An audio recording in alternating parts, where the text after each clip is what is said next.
Have you ever chased anything so big that you don't know what's worse? The task at hand, or the fear of regret of not trying? That's me right now, and I'm gonna run across Canada really fast.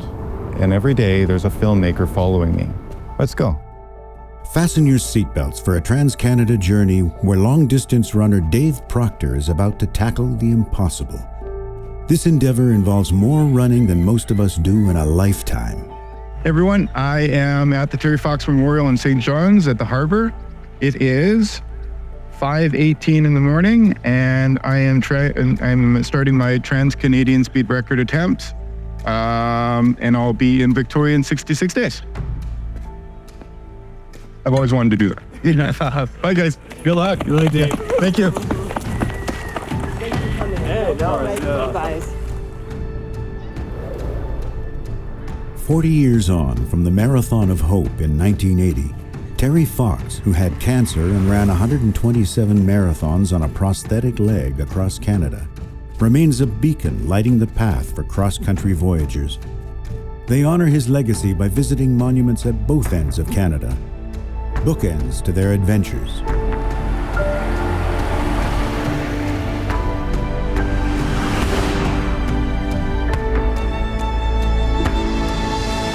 Lana Ray, Dave's partner, takes the helm as head of support crew.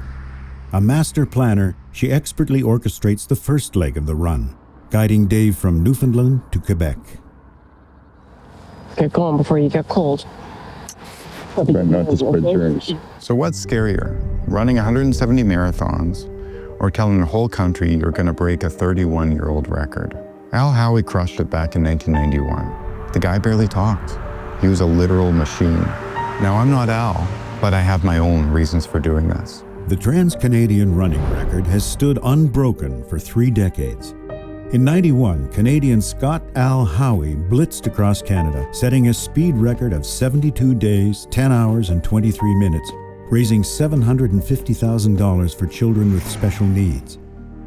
Known for his relentless pace and sparse conversation, Howie was a spirit as untamed as the Canadian wilderness.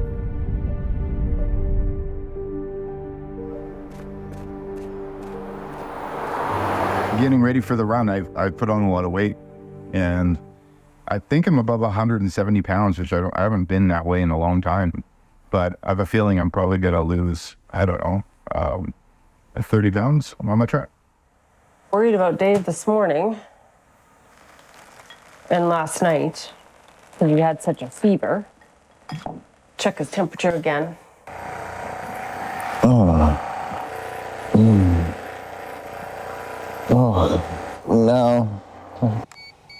39.4. Ooh. Not forgetting something. Slow gardening in each.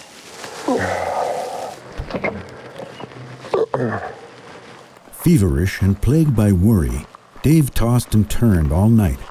Now he faces the joy of running another 2.5 marathons. Oh. The first many steps of every day are always the hardest. Feels like you're breaking up all the stuck tissue from the day before.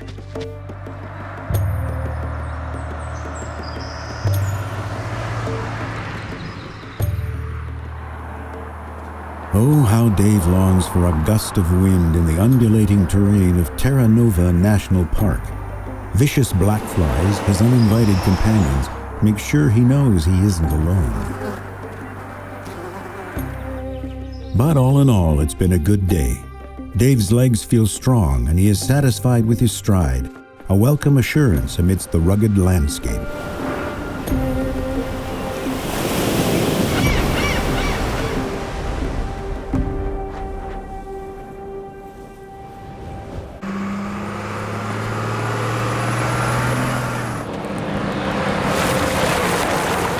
Take your sandwich. I got you. There's a fine line between ambition and recklessness. Okay. With whispers of Dave running while battling COVID, a concerned onlooker might question, why risk lasting health damage for the sake of a run? Hey, Daddy Dave. Hey, how are you?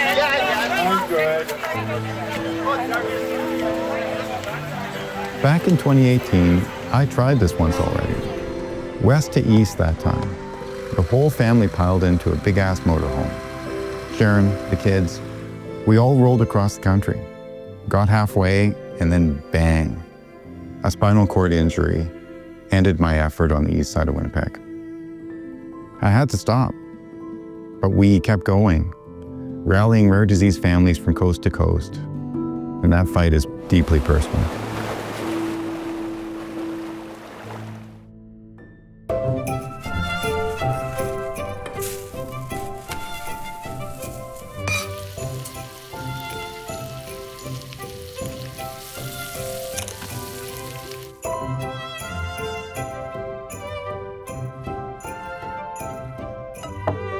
What? Sam is addicted to bacon. So I won't bring up that Sam got 97% in math on his report card. You just did. I just did. Math or mathematics?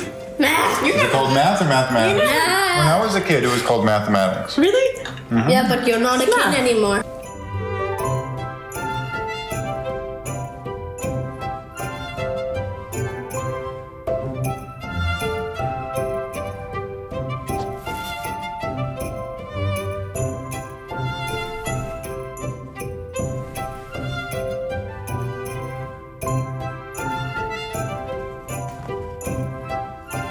Sam had some anxiety today. He was not feeling well. He had a headache, and it seemed like he was coming down with cold symptoms. He doesn't get headaches often. The one thing that he does know is that he has a rare disease called relapsing encephalopathy with cerebellar ataxia. And what that means is that the back part of his brain, his cerebellum, will turn off when he has these relapses. And Sam was really worried that he was going to have another relapse and he was going to have to relearn how to walk and talk and move. And I told him that simply wasn't the case. This time, no fundraising. It's not because I don't care. I do. But when you're running for 13 hours a day, you can't break a speed record and do fundraising at the same time. You have to choose. All right, how you doing out there? I'm better now. Good. Okay. I'm proud of you.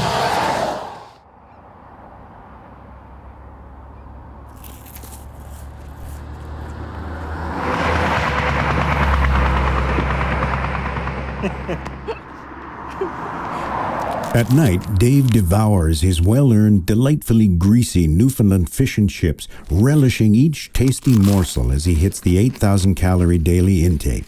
Imagine chowing down on the equivalent of 3 dozen hamburgers every day.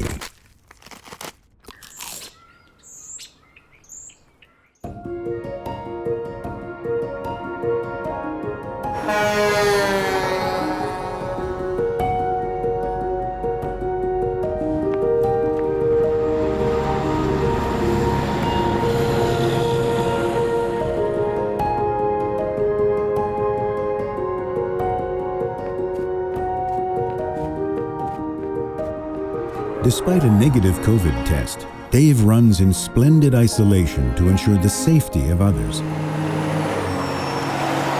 Even when Newfoundland's most original Johnny O's Diner beckons, he soldiers on, sending the now symptom-free Lana in for food. So I have a hungry runner that likes to eat as soon as he stops. So he said onion rings and some chicken fingers. Okay, we can do that for him. Something filling. Yeah. Okay, what we do for all our runners, just to let you all know, especially if they're doing long treks, we give them a meal in the house from Johnny O's. Oh, that's lovely. Just in support of it. That's great. I only slept 30 minutes last night. I don't know why. I couldn't sleep.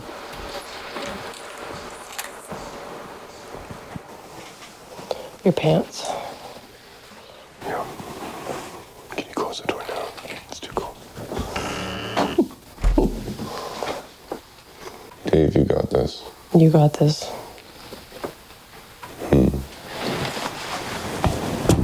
There you go. Let's go.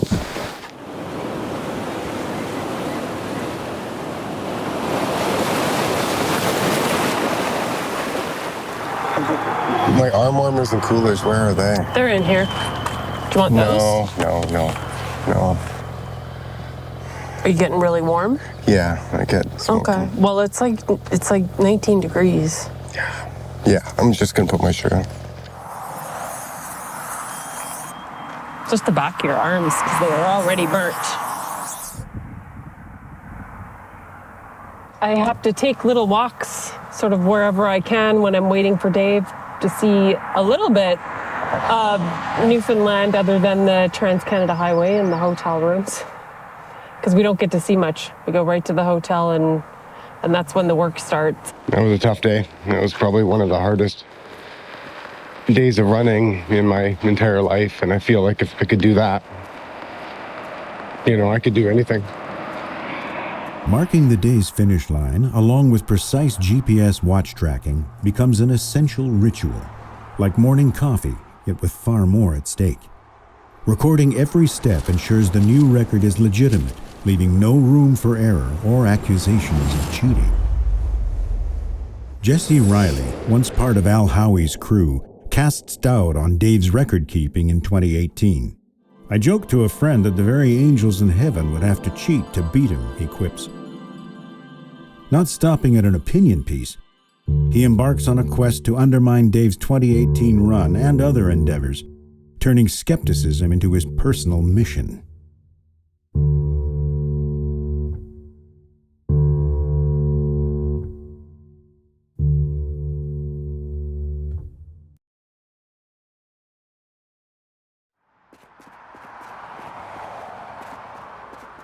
I don't know. I'm just trying to figure out how to get to the pass. Nothing seems to be working. I'll have to find a overpass or something place because I can't get across the highway.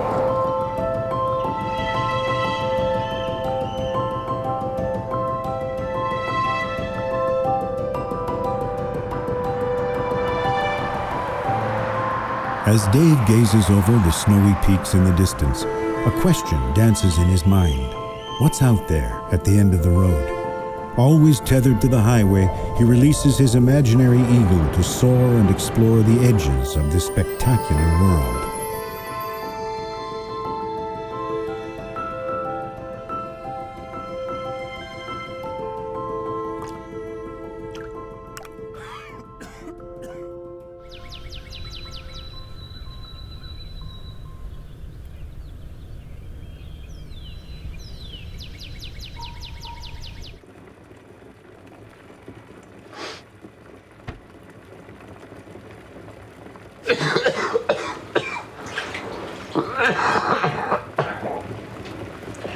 That's good. Just a few more minutes, babe.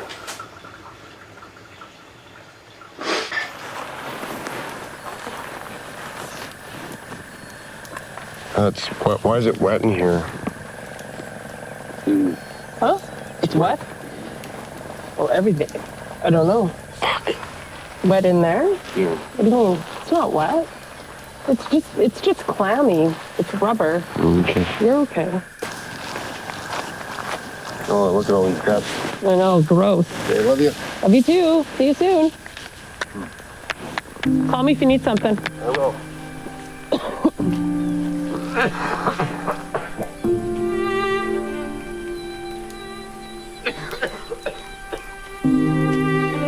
Accompanied by the song of a white-throated sparrow, Dave perseveres despite the lung-ravaging virus. Yet the rain, biting cold, headwinds, illness, and the mileage take their toll. Dave must ward off any negative thoughts, keeping his mind focused on the goal.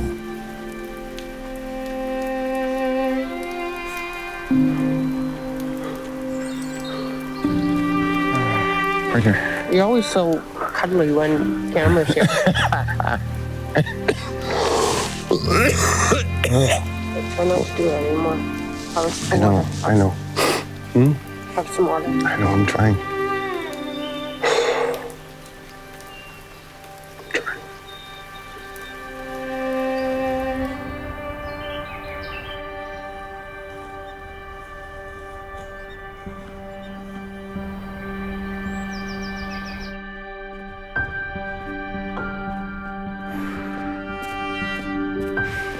just like kind of tired of breathing out of half a lung. I know.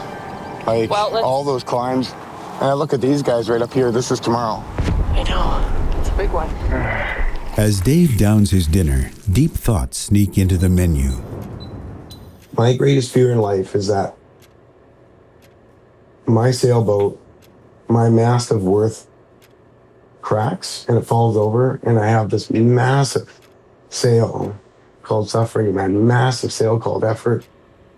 But when it falls over in the water, I'm nothing better than a dinghy floating around in the middle of the Pacific Ocean waiting, needing to be saved. And you're not going anywhere.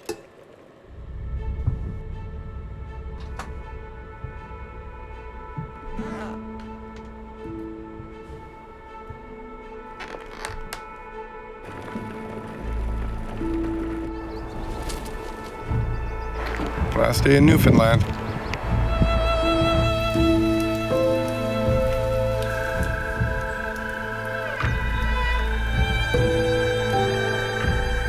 I've had a headwind for the last 400 or 500 kilometers. So just having a tailwind for the last 20 or 30 kilometers. Feels really, good. It feels really freaking good. Mm-hmm. It's almost like the island's trying to push me off. Yeah, it's finished with you. Yeah, I'm finished with that. Approaching the ferry terminal, Dave must feel like a prisoner breaking free from Alcatraz. While Newfoundland's scenery is breathtaking, traversing it with an illness has proven to be a grueling ordeal. Hey, Julia, Sam, and Adele. Hey, it's Dad, and I've run across Newfoundland.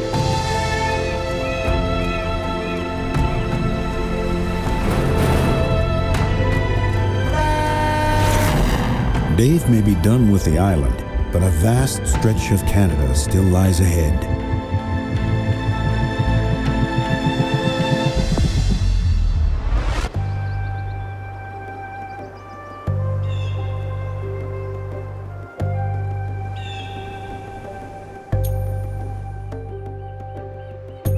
Nova Scotia, awash in sunlight and spring greenery, offers a mellow respite. But the calm quickly fades as roads reopen after a historic derecho and tornadoes wreak havoc in Ontario. It's a busy road today. Yeah, it is a busy road. I'm not sure if this is normal or what. Nice view, though. Can you see over to your right, the water? No? Oh, it's beautiful.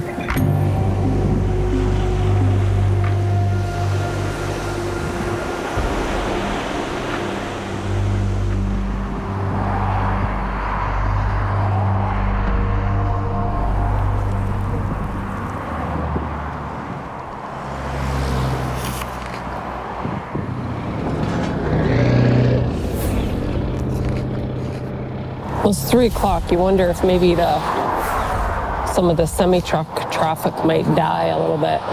You got this. Come on. Be strong. Be tougher than this wind. Headwinds suck. There's just no nice way to say it. My sports psychologist handed me a trick. Put a name and a face to it. We all have that friend who's annoying and difficult, and heaven forbid that's you. Put a name and a face to it, and just keep running. In the spring of 2020, the world grinds to a halt. Dave and Sharon join the ranks of parents worldwide in a new endurance event, Locked Down with the Kids. All ultra races are off the calendar, leaving Dave to dodge toilet rolls instead of competitors, then sprint for snacks instead of finish lines. During this pause, one of Dave's employers, as well as his coaches and close friends, dream up a virtual ultra. Dave rallies a volunteer squad to organize a broadcast-level event and invites top ultra-runners from around the world. His call is answered, and they hit the jackpot as more than 2,000 runners from 40 countries join, catapulting the event into a global phenomenon.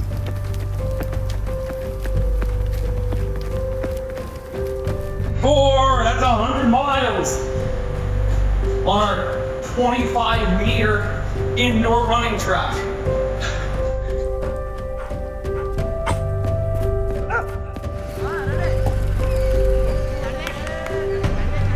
Just started. Lap 12. This is gonna put me at 50 miles.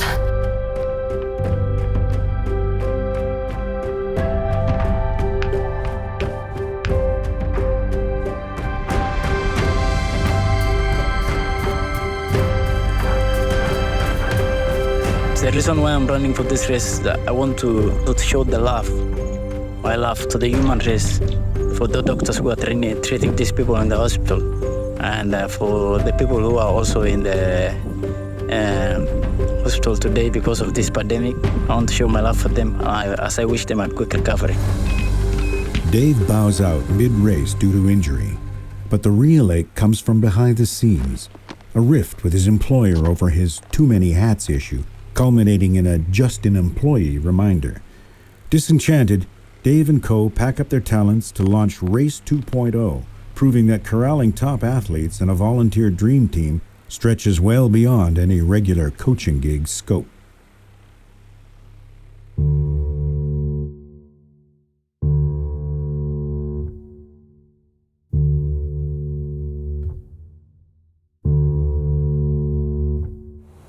I felt betrayed, but I also felt foolish. My ego took the driver's seat, and things were moving so fast that I didn't check people's agendas at the door. And everybody's got an agenda, and I don't blame them. I lost a coach, but more importantly, I lost a friend. And from that point forward, I became a lot more guarded as I walked through life. But the most difficult thing in my life at that point was my decision to leave Sharon. I've fallen in love, and I've fallen out of love. And I want to live my life in love. And Lord knows I tried to gain it back, but it was lost.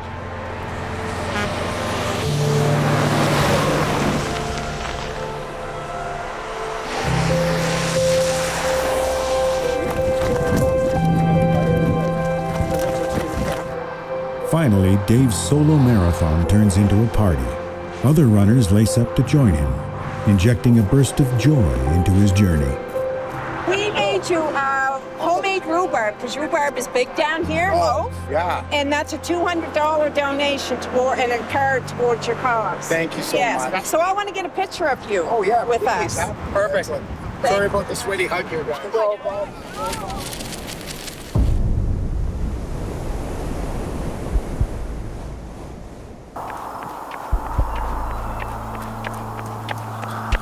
Just like the New Brunswick Bay of Fundy's most dramatic tide shifts, Dave emerges from his sickness saga stronger and now at peak form.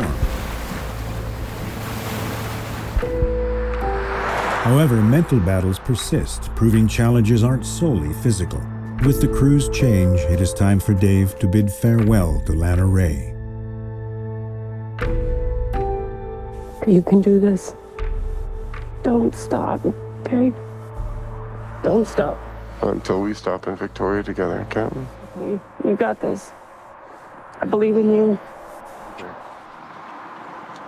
Love you. Coffee mornings, okay? Okay. I love you so much. Okay. Have fun. Oh. Wayne, who took over for me today, he crewed Dave in 2018 when Dave made his last attempt. Quebec is going to be the next province. Myron, who's joining them tomorrow, is fluent in French. I don't have that skill. That's going to be very useful to get them through Quebec.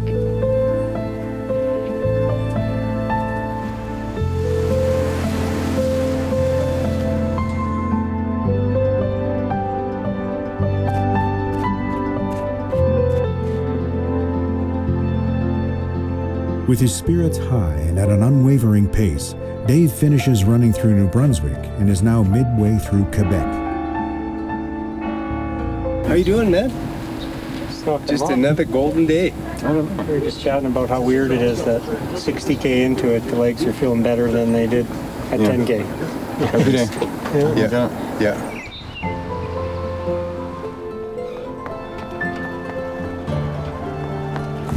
Let's just go. Got food, drink. This. Call Lana.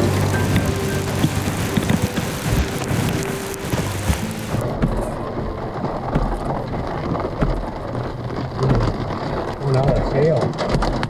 Oh, Jesus, he's gonna hang on the bar. Check to get him.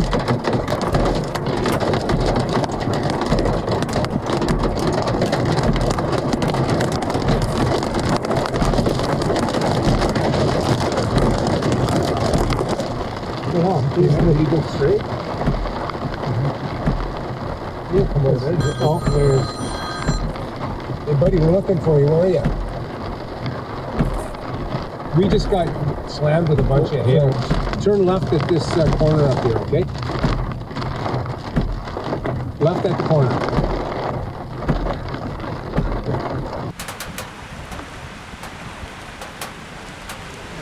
Wow, let's get a little bit. You're getting past here, or? Well, it is clearing out. Like, you can see that too, eh? Holding fast to his promise to Lana Ray, Dave doesn't stop, undeterred even by the pelting hail. I don't like to consider myself the crew, I like to consider myself a good butler, where I know how to have everything ready before he knows that he needs it. So I'll be buying him a pack of cigarettes at some point. I'm sure he'll want to take up smoking or something, I'm not going to eat it out with a banana. I'll eat pickles just on their own. Yeah. No banana though. I won't want to put the two together. You want banana now though? No. Okay, gotcha. Thank you. You want us to put some pickles in a bag? I win the pickle bet. Yeah. No. No, I'll just keep them now. Yeah, you win the pickle bet. Fingers. Yeah, I did wash my hands. Yeah. You won the pickle bet. Yeah. I parked on the wrong side of the road, so I lost that bet too. So I'm just, I'm gonna bet for the Oilers tonight. Maybe I'll get something right.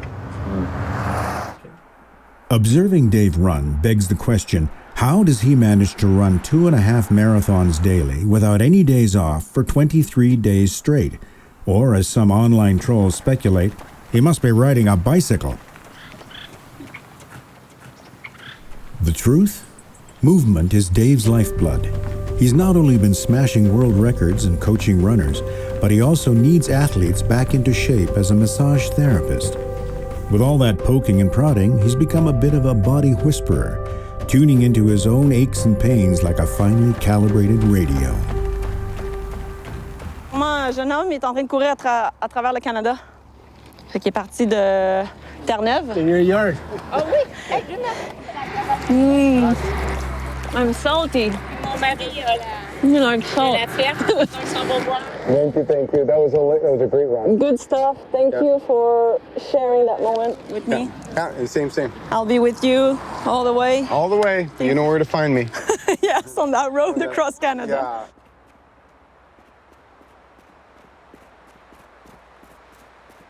Approaching Ontario, Dave mulls over the upcoming goodbyes to Myron and Wayne. His thoughts shift to his older brother Dan, the usual overachiever of the family, who will take over his crew next.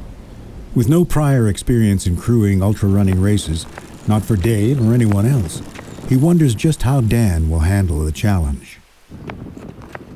You have one empty, one full. Okay. I'll just keep that one. Okay. If you want, this one's full too. Balance yourself out. You can't imagine.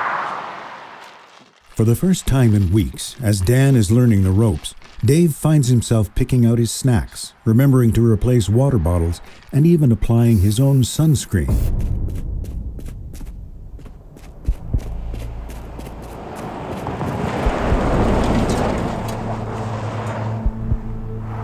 It's not really brushing off. Just sticky, eh? Oh, look at that. It's happening, man. It's pollen time. Oh, did you feel that crack in the ankle? Did you hear that? Look at that. Oh. I didn't know it at the time, but I was running on a broken foot. Some days there was no pain, simply nothing. You got to remember that pain loves attention, and I had bigger things to draw my attention to. You got lots of food? Lots of food. Okay, you don't have water yet, so. Oh, and you need 2 new waters.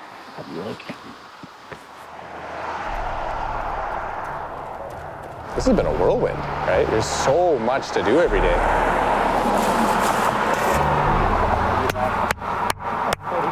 Hey, thanks. Another day. Job, man. We got a Blue Jays game and we got fish and chips now. I still remember way back when.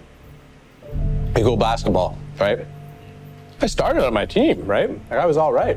And I go play little brother of Dave, like a year and a half younger, and he beat me all the time. Just like any sport, basically. I prided myself at being good at in a small town, right? Nobody was great. But I prided myself at being pretty good. And then this little kid just kept woke me up. it makes me feel much better now. Like, I recognize he's an elite athlete. So that does make me feel, you know, like, oh, of course I lost to an elite athlete. I didn't lose to my little brother. Because one time we were playing hockey. You know, I was getting frustrated. I said, I don't want to be in net anymore. So I went out in front of him and I stood there and I said, I'm not going to be in net anymore until you know. And so Dan, you know, lined up and took a slap shot and his stick came up and it hit me right between the eyes and blood pouring everywhere. Those head wounds. It's the little brother way, man. You got to earn your dues. Was it a good crack? Yeah. That was good. Right in my teeth spine, right where I have that fracture. Hey, Dad. I thought today that I would make a song, so I'm doing that. So I hope you enjoy it.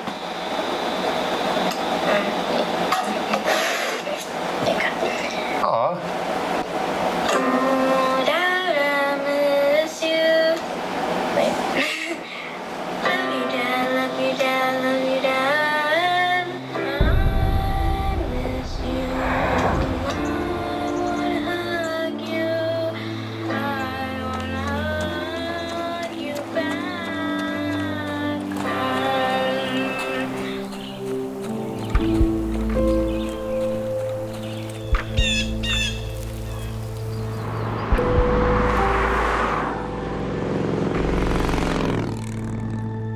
While Dave pounds out the last miles of the day, Dan squeezes in a quick spin cycle of his own. Oh, no.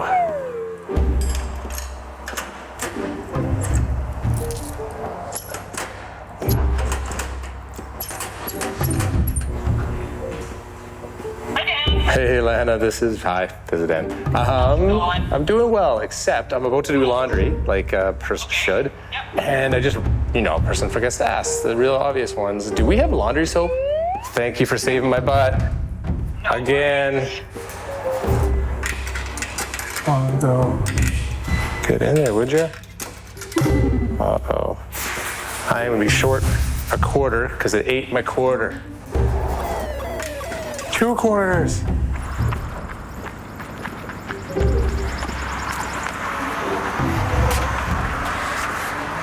40-year-old man, adventures in laundry, hey? Done. 2 more seats to go. It's cold.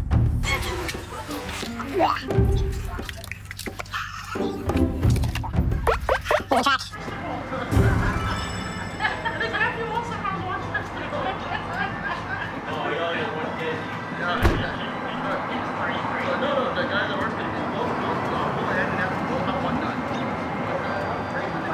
So it's off to get the laundry, but you need a bag to bring the laundry. It's a lot of walking back and forth. Just one more lap, Dan. One more lap. Ever feel like you're stuck in a rerun of mishaps? Recently, that was Dave's running tale for almost 2 years. Each race seemed to add another blooper to his collection, almost like he's trying to match Dan's laundry escapades. In a backyard ultra, runners tackle 4.2-mile loops every hour on the hour. The race continues relentlessly until only one runner remains standing. In 2020, Dave captains the Canadian team, taking on numerous international squads in this grueling global challenge.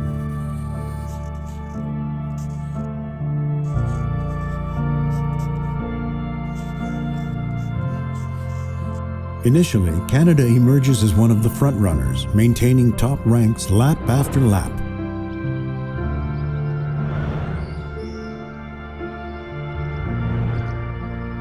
After hours of running, Dave decides it's high time to inject some humor and lighten the mood among his teammates.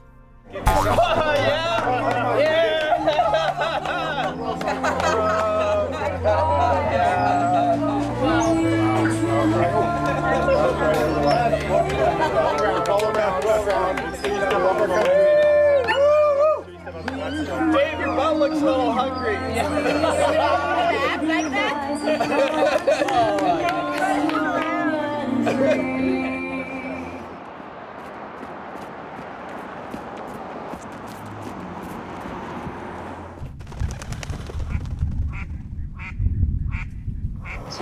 Scott, we got 5 to 7, kind of more experience behind it. So I've never felt this cold in my life. Earlier in the day, I made some poor choices when it came to not wearing enough clothes. Let's just say that much. And I got a really, really deep chill, and the deep chill turned worse and worse. Dave has to bow out of the race, but his team soldiers on through the biting cold and freezing rain.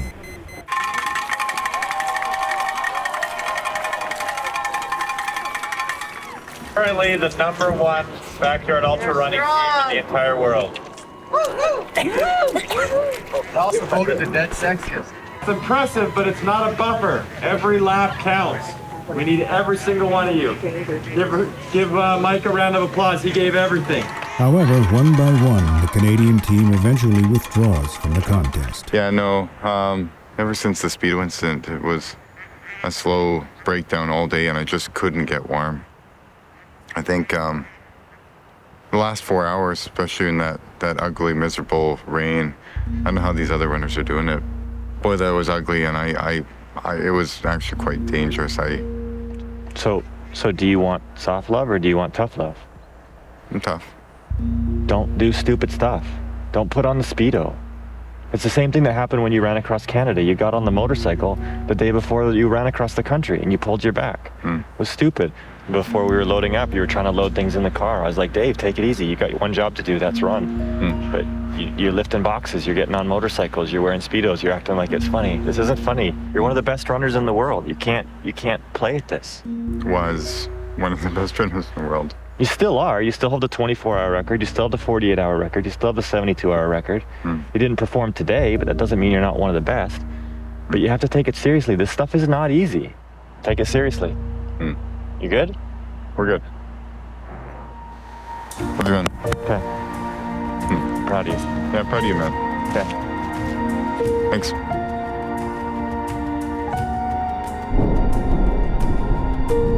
A few months later, Dave sets his sights on breaking the fastest known time across Alberta, unsupported.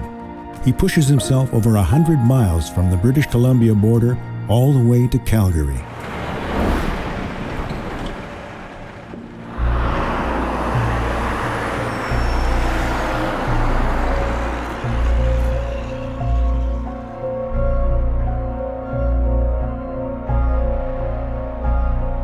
There, overwhelmed by chest pain, he decides to end his run and heads straight to the emergency department. This ending casts a shadow over his ambitions, as Dave has genuine concerns about his health and his capacity for enduring multi-day runs. Failure is a prickly pear that it eats away at you over time. And failure is okay, and success needs failure. But too many slips, too many faults over time erodes one's confidence that I can do this. I'm an aging athlete, and I don't know if I can continually put my body through this hell.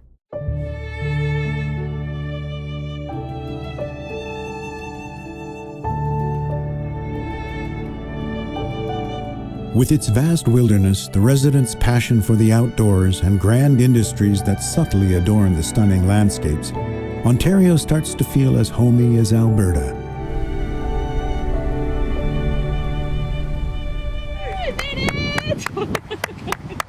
Awesome. Thanks, Carrie. No worries. Yeah, so how did you hear about all of this? I was telling your brother, I started running a couple years ago to help me lose weight. Yeah. So I've lost 100 pounds. No. Yeah. What? Yeah. Congratulations. Thank you. That's amazing. Oh my gosh, I'm training for a full marathon right now. That is so cool. Yeah. Good for you. Yeah, and What's like the furthest? you've been a big inspiration. You and there's like 2 or 3 other ultra runners that I follow online, and Sweet. been pushing me through when it gets tough. Really? Yeah. Oh, that's so amazing to hear.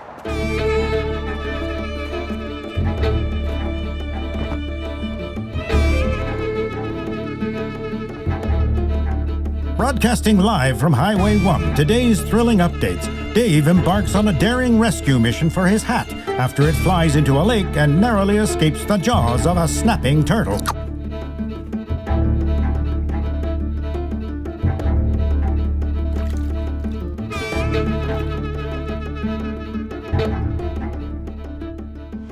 I feel like that's very painful looking.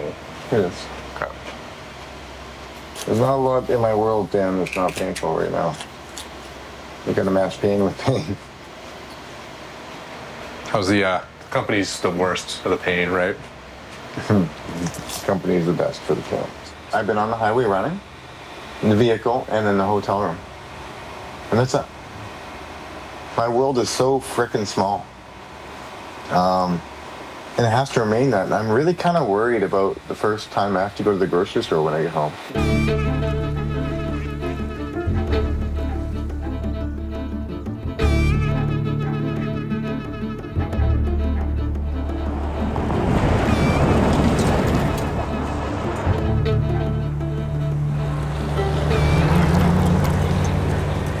By now, Dan has mastered all the crewing skills, but his enthusiasm is beginning to wane. He finds little joy in waiting by the ditch in the middle of nowhere, day in and day out. Meanwhile, Dave is having a great time.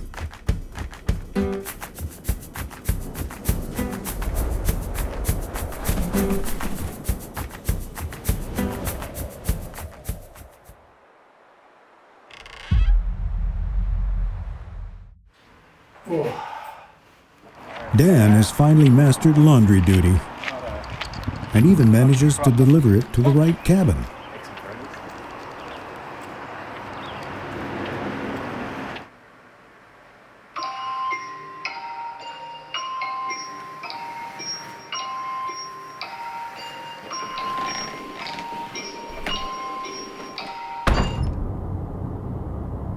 On day 7 of Dan's shift, the first hints of tension start to brew. Every time I see him, I ask, hey, is there something going on? And every time he answers, nope, everything's 5 by 5. It tastes pretty famous. Just saying, eh? If they put up that big of a billboard, they're kind of deep fried bread. Mm-hmm. It's the densest of the donuts. The brothers are now navigating a remote, windy stretch of Ontario. With no cell phone reception or restaurants in sight, and only a scattering of camping stores for hundreds of miles, any unresolved issues can only get worse. Okay, I like it. You got enough food? Water?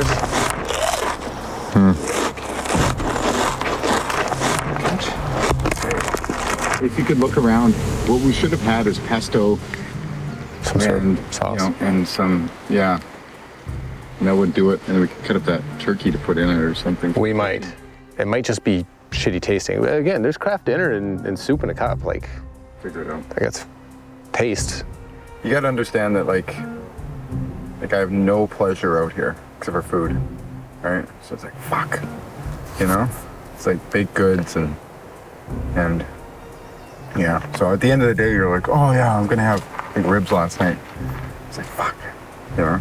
But you know what? We're gonna have to make it work. It's gonna have to be crafting. Yeah, I'm sure we'll dig up something. I figured out what's been eating at me. I hadn't had a proper meal in 2 days. Nothing hearty, nothing real.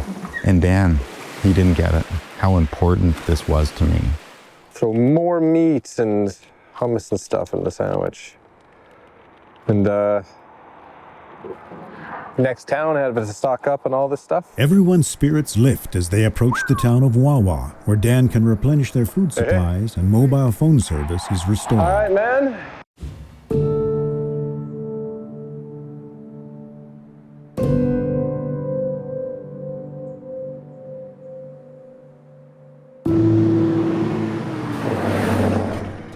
Approaching Terrace Bay, Dave and Dan stay at the coach house on Jackfish Lake, where Dave pays tribute to Terry Fox in room number 10. It was here that Terry stayed on August 26, 1980, and took a swim in the lake. So he was doing his run, the Run for Hope, and he got to where the Terry Fox Monument is in Thunder Bay, which we're not far from, and he collapsed, and he was rushed off to hospital, and he died not long after because his cancer came back. So he was probably right here. He probably knew that things were not good, and yeah, Terry Fox is my hero.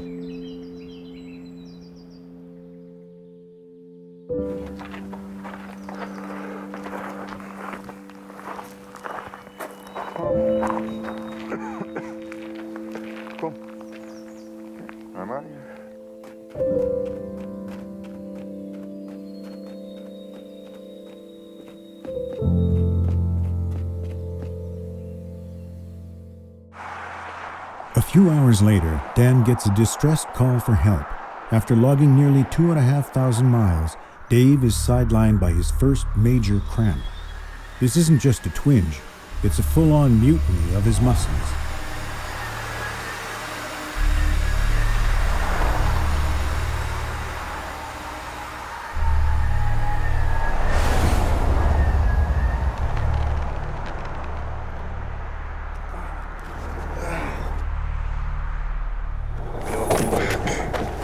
Did that loosen it at all, or it's going to be a while till you can get her where it needs to get? All right, man, you get it up? Yeah, I think that's up.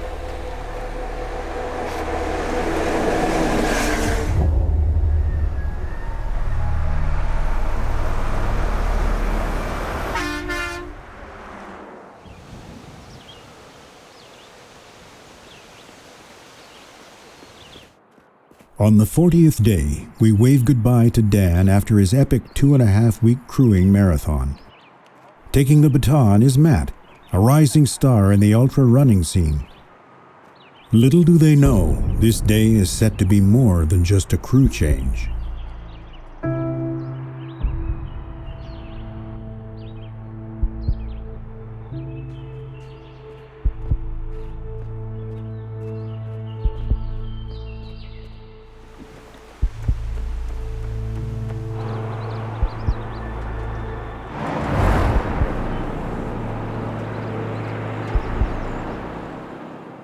And then it's gonna get hot from there. It's like jumps 4 degrees per hour.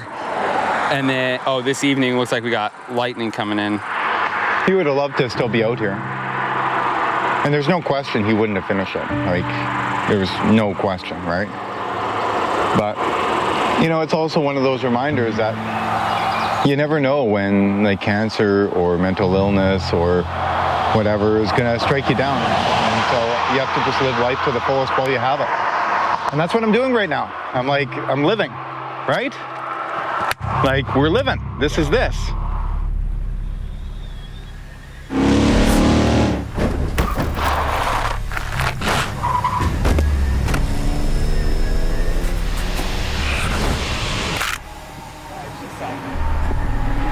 Oh, is this real right now? I don't remember a damn thing. Yeah, your shoulder. I think what happened is you landed on like the step down. Yeah. So that, you know, you kind of like didn't have anywhere to put your hands. So that's to a long save your fall. face. I love how I lost consciousness. So we don't really know what happened, you know? Let it soak for a second just to dissolve that blood, because it's pretty caked on. Oh yeah, there you go. She's starting to clean up. Yeah, that looks much better. I mean, no, it looks way worse, but it's because you can see through it now. It does look a bit like hamburger. Let's see, up. You can see right through into your, you can see into the, like the fascia that goes over it. It's a hole. You got a hole in your head. I can see your thoughts, Dave. Yeah, there aren't many. Yeah, it's pretty empty in there. I'm glad I got you, Matt.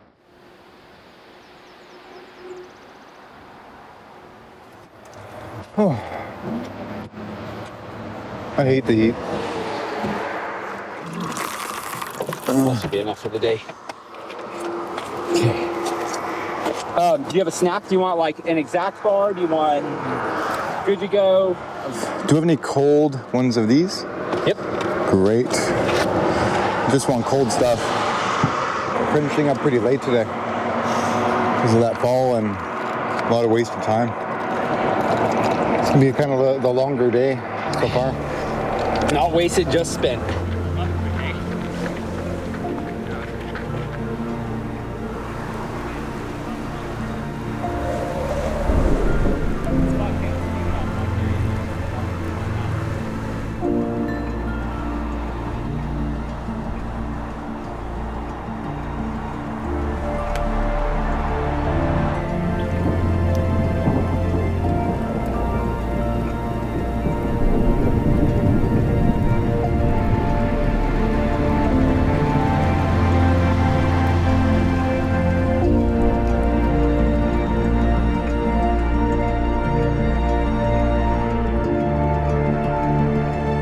One day, Dave receives a phone call from Fred Fox, the brother of Terry Fox.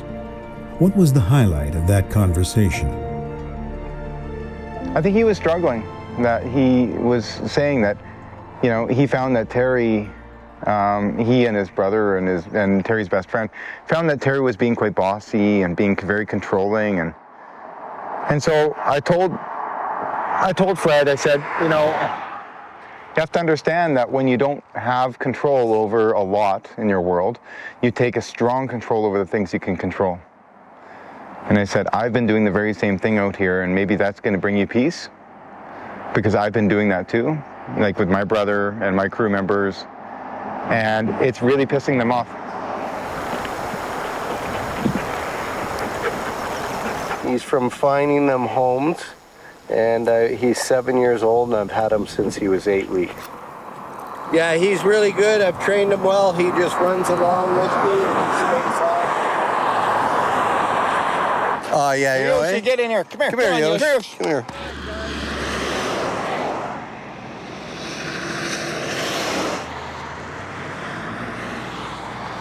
Honestly, if you think about every moment in your life, most of them are pretty positive, right? Because if they weren't, then you'd probably be dead. So, like, I like to do what I say arigato, because it kind of puts a little extra flavor on it. But anytime something that happens and you're like back there, right at 10 kilometers, rush hour, right at 10 kilometers, there was a road to pull. I was like, this is very nice, because I knew Dave was going to need to use the bathroom. And I was like, this is perfect. So I just say, you know, like, arigato, like, thank you, universe, for making everything work out exactly as I needed it to.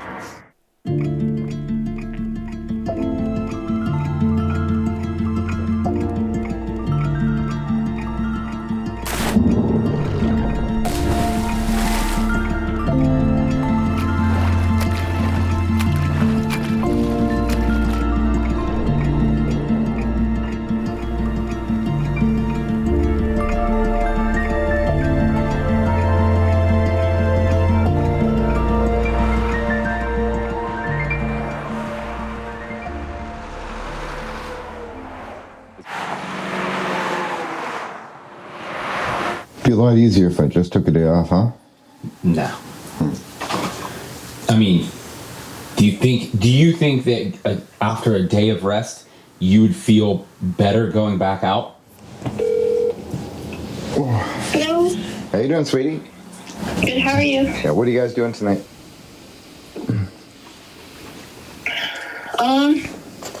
Not much.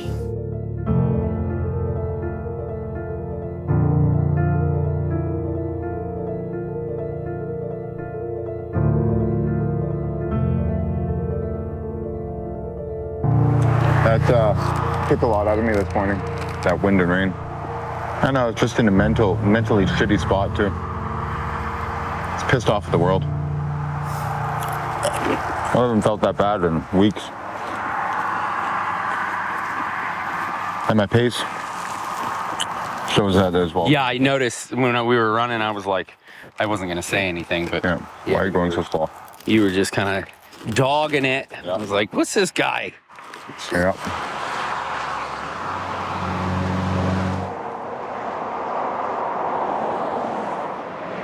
Yeah, this should be pretty much the end of it, though, according to the weather.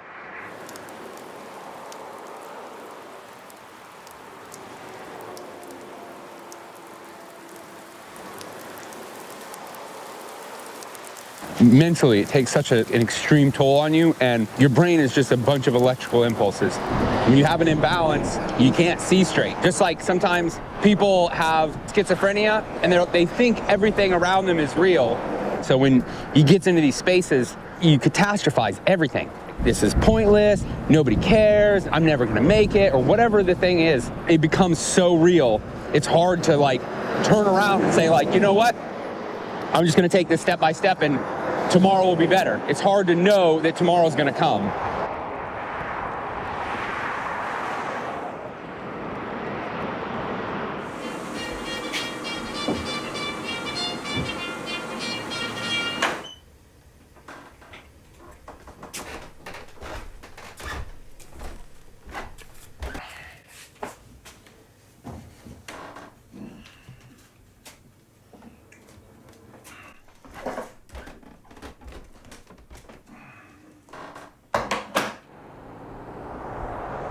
Dave recovers from his terrible mood, but this episode is the first of many as he grapples with the consequences of a complex concussion from the fall. The condition can cause him to act impulsively, much like a 12-year-old without any guardrails. I put my left foot in BC, and I want to put my right foot in Nova Scotia. So I'm going to go in the opposite direction. I like it. I will not be running, even though my proudest moment is that I've stopped smoking after 48 years. Give me some of that up top. It took me that long to stop.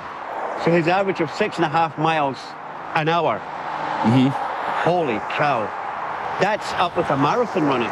Yeah. He's taken on the legacy of the great Mr. Fox. But what I want to do now is I want to see if I can train to do one marathon before my 70th birthday. I'm 64. I love it. I started smoking when I was 16. He's inspired me. You know what? I'm going to do a marathon. The number one thing I learned to start running, slow. Matt knows a thing or two about kicking bad habits to the curb. Back in the day, he was a heavier young man. However, everything changed after he enlisted as a medic in the U.S. Army and said goodbye to alcohol.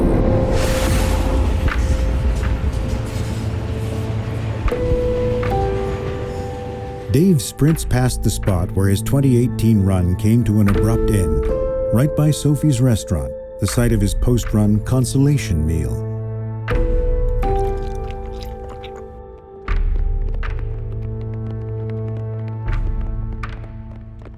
My friend Lisa Brown, from back home. I haven't seen her in years.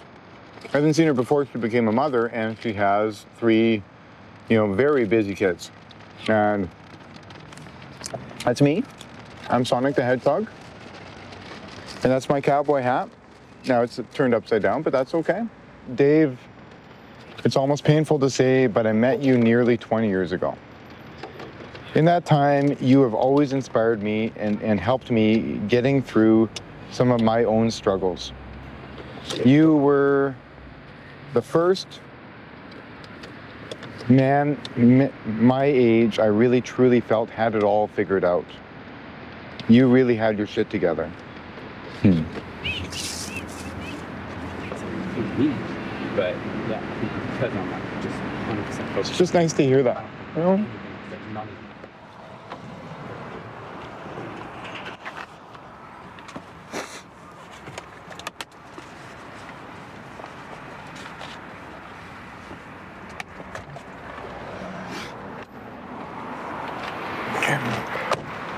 We gotta get going.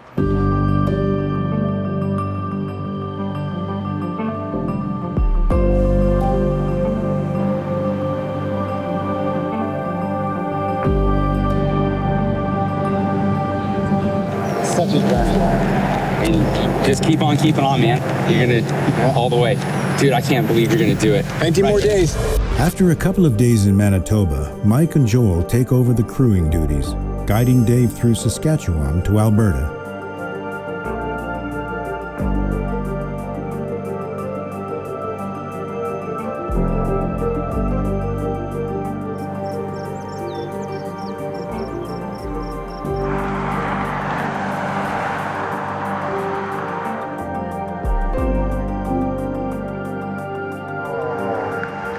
How was that hill? Good little hill coming up from town. Yeah, it was weird.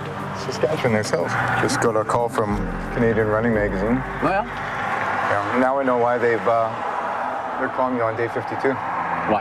Instead of earlier on. They had a lot more questions about the validity of this run than anything else. Who, like the reporter, them as a body? No, the editor-in-chief. Based on? My new Strava account, can you explain that? The Garmin InReach. Why does it delete after 2 days? And she's like, oh, I'm sure everybody's been asking. I'm like, no, I've never been on my. What is InReach? I don't even know what InReach is. Oh, the live tracker on the performance site. No, it doesn't. No, it doesn't. They just don't know how to fucking use it. Everything's there. You just have to hit all. She said there was one InReach where I was in Ontario and I started 2 kilometers or 3 kilometers after where I should have started. So look, this is today. If you hit view all, it shows all. If you go back to, so we want to view recent, it shows you just the recent. So I need to. So they don't know how to use the tech. So there's a gazillion things. So it was confrontational? Yeah, a little bit. I try not for it to be confrontational, but it's what we talked about before. Like, you know, Howie had a fucking logbook and a running. Exactly. And nobody questions the validity of it. Was it view all? Like. Dave is angry after a poorly researched article appears in Canada's leading running magazine.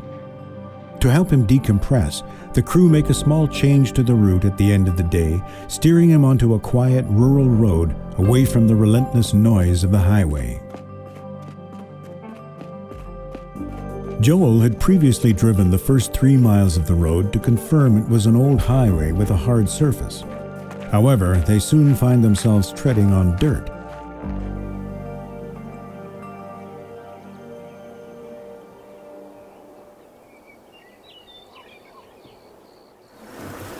Beanie! 50. For me, what do you have total? 107.46. I think it's good for us to see what we're going to do tomorrow. It's Dave out of the chair. It's entirely up to you guys. I'm the runner here, I'm not the organizer. 18 plus what? And you just did. No. 28K. Yeah, versus just 10. Are we going to be getting back on the highway though? Yes. Yeah, so this is a really slow freaking road. Okay. Yeah, but we have more. Either way, it's 8K longer to go this way, but it'll take us to where we're going to go tomorrow, so we'll see it. It's 18K just to get to the highway. Then you have to drive from the highway back to the thing. Yeah, but we're going to run 18K on this tomorrow morning. Yeah. But just for the drive right now, 30 kilometers. Okay, we can turn around. I just think it's good to see where this ends. Yeah, and I agree. We're at a crossroad. Let's put it this way. Let's just assume this doesn't pan out.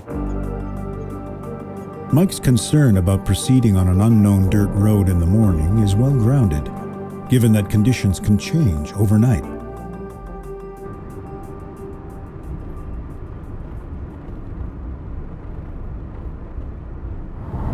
Road looks okay.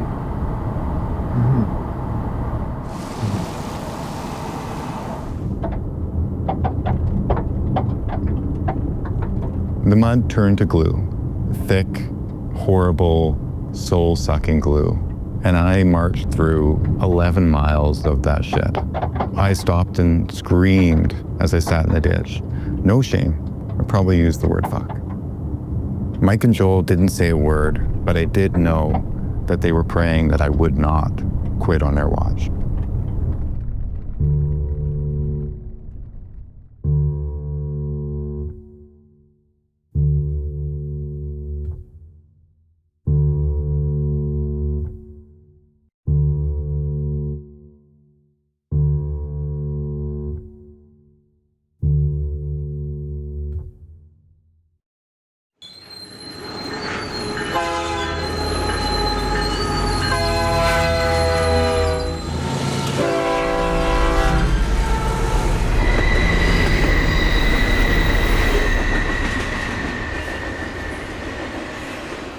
Back on the noisy highway, things are running smoothly again, with no further detours onto country roads ahead.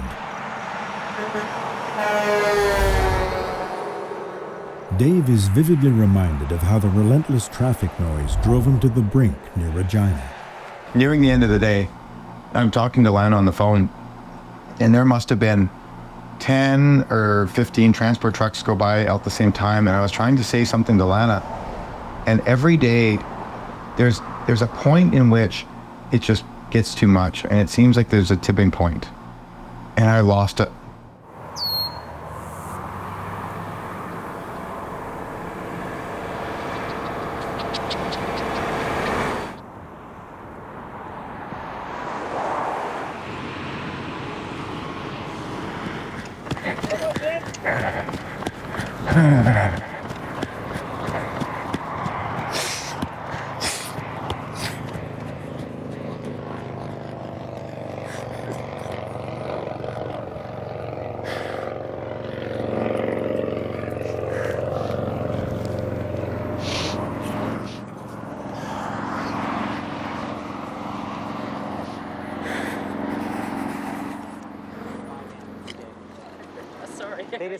They just drove from New Brunswick. Yeah. Wow. We're doing our little marathon.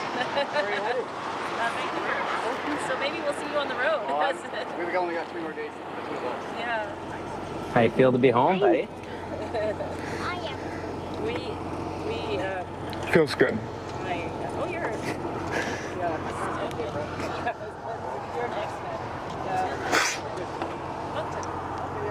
Oh, fuck.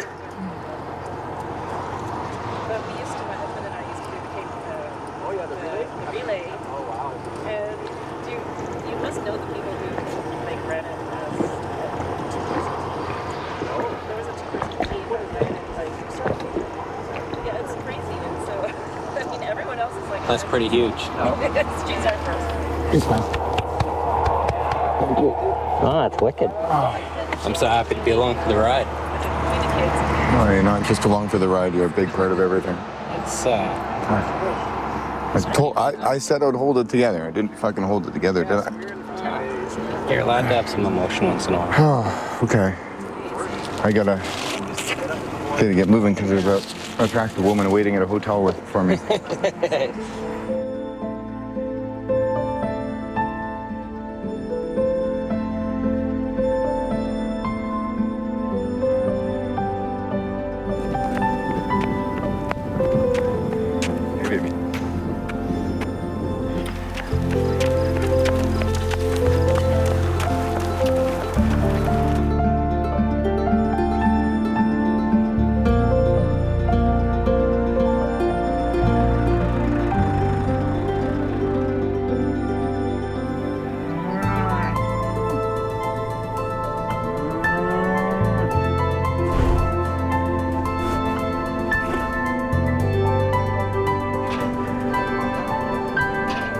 Elated from his reunion with Lana Ray, Dave now eagerly anticipates seeing his children and running through his hometown of Calgary. Rock, paper, scissors, shoot. No. No, you can't laugh. Don't. Rock, paper, scissors, shoot. Why shoot? That's a good movie. Well, we're trying to find something. Oh, crazy. Oh, it went over this way. Where are we looking? Where are we looking? People like the fourth one. Mine. Oh, and he started at 4. Did they? No kidding. So like very intentional. Yeah. Nice. Home stretch. Seriously, guys. We're all very proud of you, and we'll be on the adjustments. Thank you. We'll get it, man. Yeah. You're scared. We're outnumbered by all these girls, man. No, you're not gonna And that. Oh gosh, no. Sam, stop it. Take this. Take the clock. Take this. You gotta. Fly.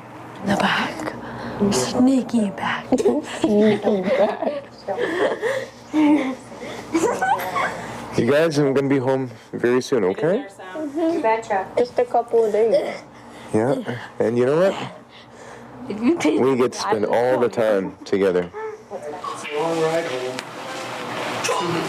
Oh, that's nice. No, it's not. Oh, I know. It's gotta go. not. You're right. No, it's not. No, I'm not. Oh, You take good care of yourself. I'm very proud of you. okay. Just get her done.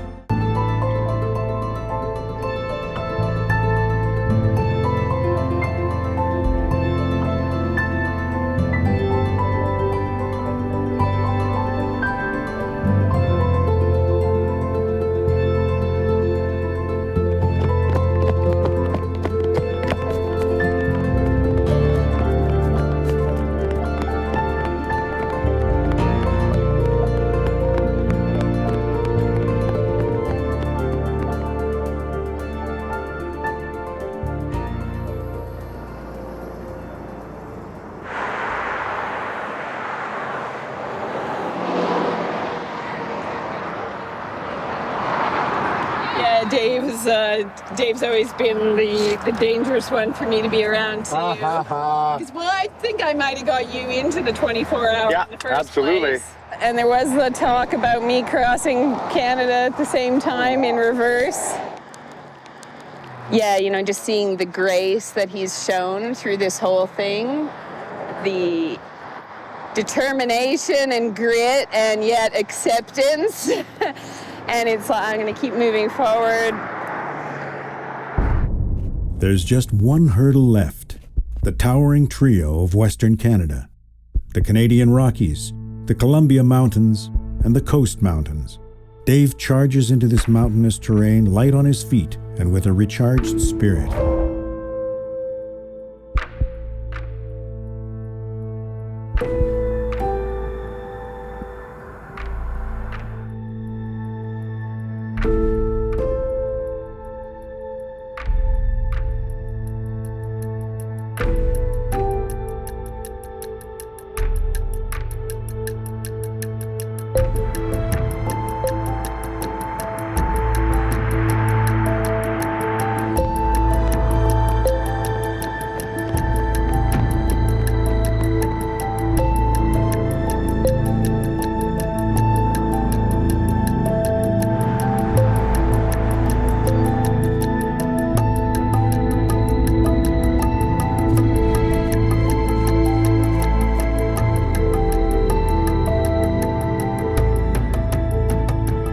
I can't look ahead. I just physically can't. And that's a good thing because looking ahead is going to cripple me right now, I think.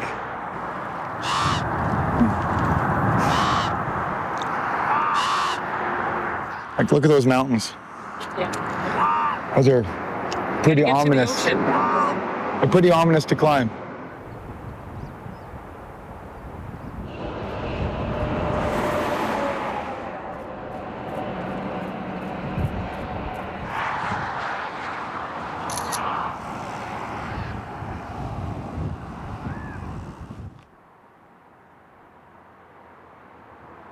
Why did the runner cross the road? He worried he was too sweaty for a good bear hug.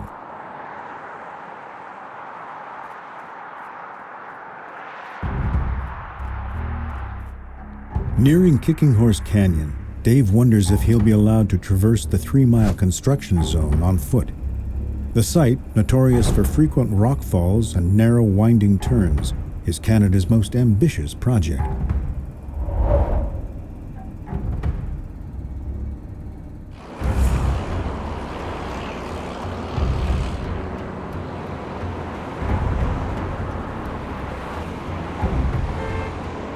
Dave is halted at the beginning of the construction zone.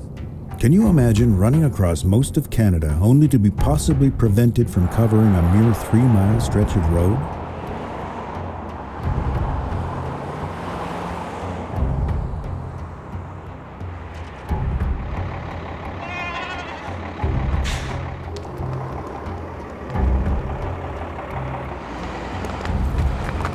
Accompanied by a pilot car, Dave is given the green light to proceed.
With the Rocky Mountains and Rogers Pass behind him, the 2 worst mountain climbs are still to come.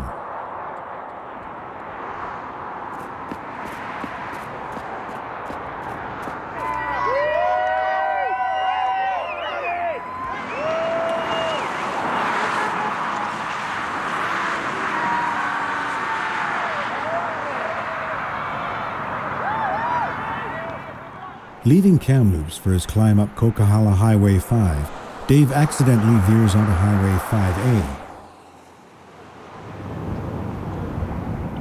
Realizing the mistake, the crew quickly reroute him back to the Coquihalla via a quiet country road.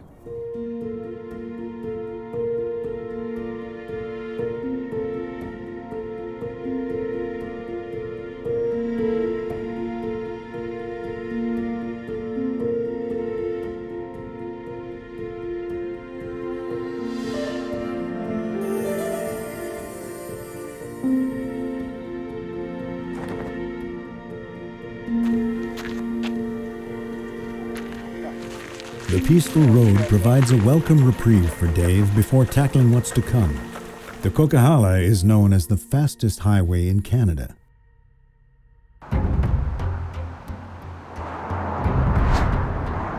Every once in a while when I do have a close call, I have to stop. Sometimes I scream and I get the anger and fear out from me. And then I give myself 30 seconds and I go again. If I knew what I know now about how risky this is, I wouldn't have done this.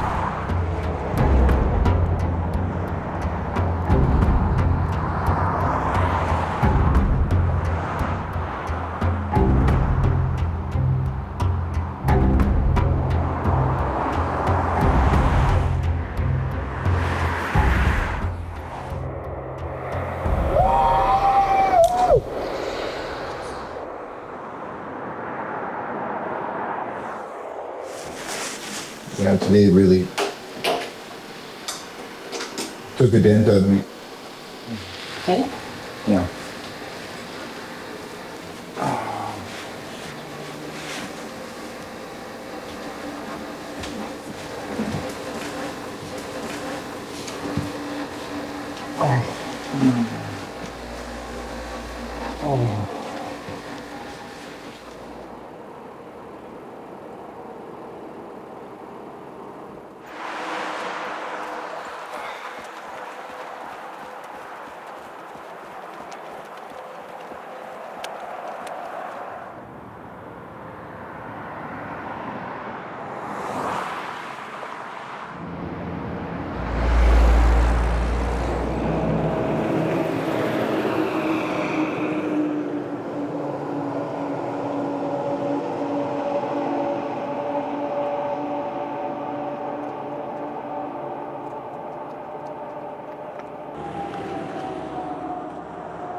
See that summit right there, and that summit right there. These are on the Coquihalla Highway, and it's awesome. I can't wait to do the long descent down into Hope, and now it's going to be pancake flat all the way down to Victoria, where I'm going to be finishing my Trans-Canadian speed record. There's one problem with the descent. Everyone drives much, much faster.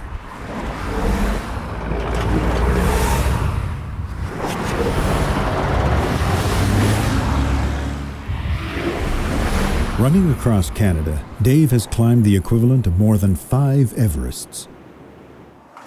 I'm not tired like Dave. Tired. I'm glad he's off that highway. Because I can't even watch. I need to get away from him as soon as he starts running. And then when I'm watching for him, I always, as soon as I see him, I breathe such a huge sigh of relief when he comes around the corner. And, you know, we don't have cell service, a lot of times today we had no reception, so I couldn't even see on the app if he was moving, which is hard, you know? Because as long as you have the app and you can see that he's moving, you know he's fine, but most of the day I couldn't see if you were moving for hours. Vehicles speeding by at 4 feet away, you get used to that after a while, and then when they're 3 feet away, it scares you at first, but then you get used to that after a while, and then when they're 2 feet away, it scares you a lot at the beginning, but then you get quite used to it. It's probably not something that you should really get used to. Yeah. Because the margin of error is you're dead. I'm just glad the hard stuff's over. I think it's over, right?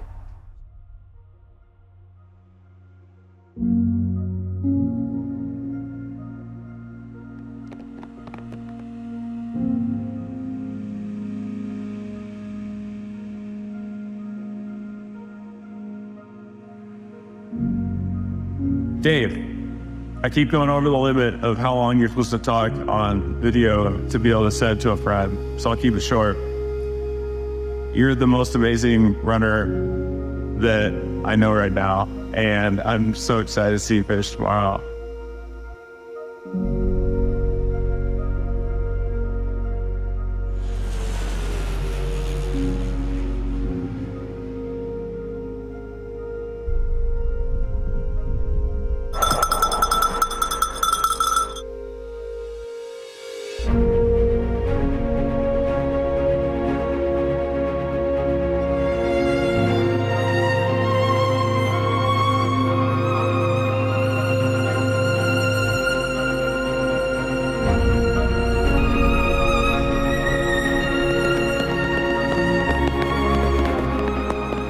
Like he would get this done just based on skill and his ability to run. And I think I underestimated how strong he was mentally, and I didn't fully give him the credit that he deserved going into it.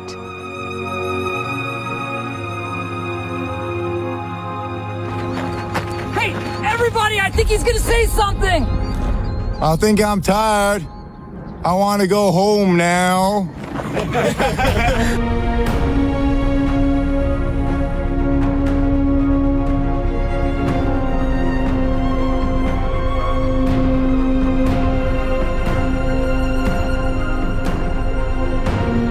When your belief becomes so strong, humans then understand that anything's possible, and I think that's why he was able to achieve this.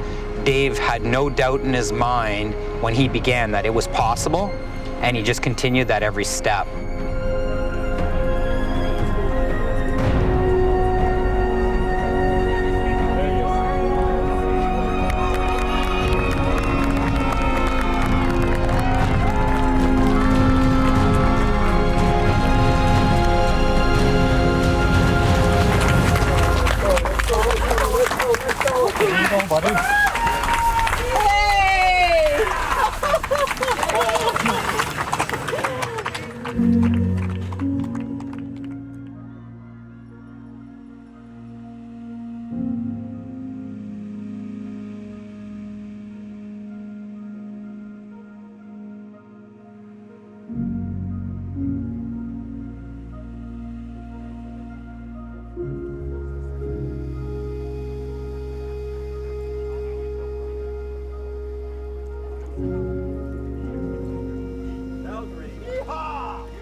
How you doing, lad?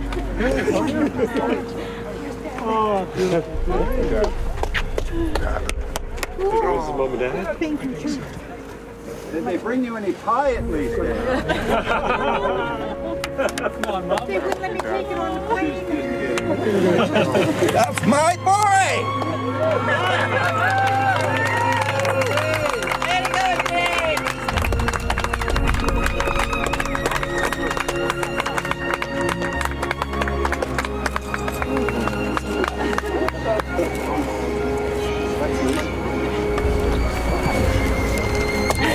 All right. Way to go, Dave! Yes, should I go now? Should I go now? Lots of family here. Dave, I know you really want to get your pictures for the year right now. Oh, yeah. 67 long, Hard, arduous stressful, days. fun days. The news of Dave's achievement spread across Canada, and Canadian Running Magazine joins the celebration. The Association of Canadian Ultramarathoners reviews the GPS data from Dave's run and statements from witnesses, officially ratifying the new record. However, despite the initial euphoria, Dave's mood soon shifts, a common side effect of monumental achievements. Yeah, so ever since the run has been done, I've been low. You know, I can't really explain that feeling. I expected to feel down for like a couple weeks. But, you know, I've been told from others that it's going to take 6 to 12 months in order to feel like myself again. Months later, Dave is still scratching his head over his purpose. But by the next summer, he turns a corner, pens a best-selling book about his run, and finds himself back on track. Dave and Lana Ray are still an item, and he's clocking in serious dad hours with his kids. It took me months to figure out what the hell it all meant. It's an awkward moment when a dog is incessantly chasing a car for 2 decades and catches the car. Now what? Since the run has been done, I tended to believe that I'm lost, but maybe I found closure out there on the Trans-Canada Highway. Maybe I proved something to myself, that I was strong and capable and confident enough to be able to achieve something that scared the shit out of me. But I was successful. But I don't know how to not chase something. How do you rewire your brain? I think the act of chasing after this broke me. I don't know if I'm entirely over it. The kids are young and they don't understand, because me running across the country was kind of like me going to work on Monday, because it's all that they know. Their earliest memories are me pushing them in a jogging stroller. In the moment when I was running across the country, I think they were just more frustrated that I wasn't there making sandwiches for them. But I think that the rest of their lives, they'll likely figure out that we Proctors can do some pretty hard things. And if I was capable of it, they're capable of that too, in spades. While this adventure concludes, the Yellow Line continues to entice runners from all walks of life, inspiring new stories with every step.